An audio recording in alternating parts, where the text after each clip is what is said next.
fertility. Let's have a heart-to-heart talk about a very important topic, fertility. It's really a heartbreaking subject for a lot of people, a lot of couples, a lot of women. There's a lot of miscarriages. There's a lot of women who are not having menstrual cycles. My wife was one of them when we met. We have 2 children now, so you can absolutely be restored. There's a lot of women and men struggling to get pregnant and struggling with infertility issues. So it's a tough issue because we're designed by God to be fruitful and to multiply. As a woman, you're designed to bear children. And so I want to share my heart and some of my wife's heart and hopefully some of God's heart related to this subject because I think it's really, really important. Let me first say that the issues we're having today are a result of our modern lifestyle of processed foods and chemicals and all the things that we're doing. Now we know this really based on research, and if you study human history, and if you even go back just over 100 years ago, you look at some of the research of Dr. Weston A. Price, who went and lived with cultures all around the world, and they didn't have fertility issues. They had no issues getting pregnant. They had healthy pregnancies, and they delivered children with no issues, oftentimes at home without the help of a doctor. It was a regular, normal thing to do that. Having children in hospitals is a modern man-made invention, and it was never part of human history prior. And so something has changed, something has gone wrong, and ancient cultures so valued nutrition that they saved particular foods for women for when they were getting married or when they were conceiving or as they were pregnant. And they didn't eat processed foods. They only lived off of the land, off of God's provision. And they ate the healthiest, most nutritious foods that would be best for the child because that's how much they valued life. Now, I'm not saying we don't value life today because we absolutely value life, but we've been deceived. And we're eating processed foods, man-made foods, junk foods, fast food, chemicals. Are we thinking about what we're doing potentially to our children? Are we thinking about what we're doing to our own bodies?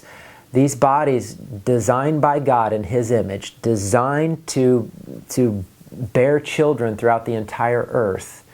Are we thinking about the repercussions of what we're doing in our lifestyles and our food related to childbirth? And if we look at our kids today, they're sick, they're unhealthy, they're struggling with skin issues and all types of things. So a couple of issues related to fertility that I want to share is one, and I want you to hear my heart because this is a hard message. It's hard for me to even say it on camera. I hope I don't get emotional. Is this issue of trying to conceive and trying to have children. There is God's way and there is the man-made way. And we are so desperate to get pregnant that we're doing in vitro and we're doing artificial insemination and we're doing, I don't even know the names of the other procedures. We're doing all kinds of invasive things to force pregnancy. We're taking eggs and sperm and putting them into a petri dish when that sperm that's going to fertilize that egg most likely is not the strongest sperm that was meant for that egg, because if you know anything about the cycle of life, there's millions of sperm fighting to fertilize that egg, and only the strongest, healthiest sperm is going to get there. So we're interrupting God's natural cycle when we use man-made methods to get pregnant. And again, hear my heart here. If you can't get pregnant, you're not supposed to be pregnant right now. God designed the human body, God designed you, and if we have to use man-made intervention to force pregnancy, you're taking a huge, huge risk for yourself and for your child, because it's clear that God is letting us know by not getting pregnant that your body is not ready to hold and to bear and to conceive a child. So again, I know that's hard to hear, but hear our heart, because we love women and we love children and we love God and we want it to happen when it's God's timing.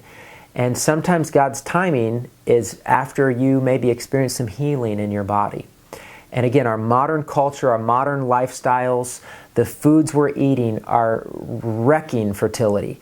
All the synthetic hormones in our meat and dairy products, all the chemicals in our food supply, all the processed foods we're eating, it's affecting our bodies.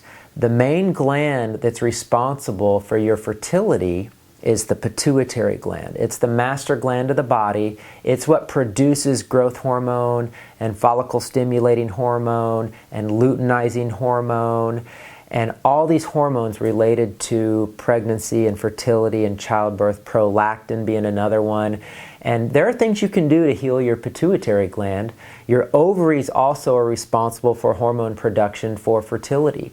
And I heard it said once that made a lot of sense to me, that it's actually not that hard to help a woman get pregnant by healing her body. The hard part is having healthy children, because our bodies are so compromised and our nutrition is so poor that we actually don't have the nutrients and the building blocks that we need to have healthy children.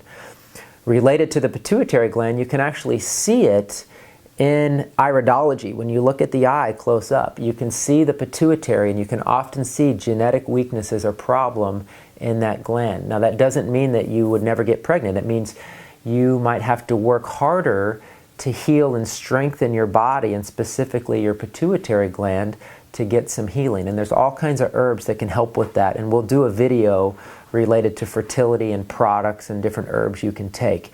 But in this video, I just really wanted to share my heart that there's a time about when it's time to get pregnant. Now, I don't understand all the ways of God and the mysteries of God, and I do believe it's all in His hands and in His timing. But we play a huge role in responsibility of stewarding our bodies and stewarding future generations. And if it's not time for you yet to bring a new life onto this earth, because that's a huge responsibility and we can't take it lightly, which is why we really need to have a heart change in what we're doing to our bodies and how we're treating our bodies and how the foods we're putting in our body affect us and affect children. It is crucially important. Another important aspect of fertility that's often not recognized or considered is they say, I don't know who they is, but I've heard that oftentimes when a couple can't get pregnant, we assume so many times it's the women. And they say half of the time it's actually the men. And same thing, how many men care about what they're putting in the body? How many men care about nutrition and honoring God's foods and only putting nutritious foods in the body that's going to build a healthy new life? Or are we just eating junk food and candy and sweets and pops and fast food and stuff that destroys the DNA and the cells of the human body, that affect sperm count and motility? So many men are having low sperm count and motility issues, and that's oftentimes the reason that a couple can't get pregnant. So both the man and the woman really need to work on their health. And again, if you're not getting pregnant, wait. God's timing is perfect, and God wants you to bring a healthy child into this world. And when your body's ready, then God's ready to release what needs to be released for you to have that child. So here's to you, your health, your fertility, to future generations. From our heart to yours, we bless you.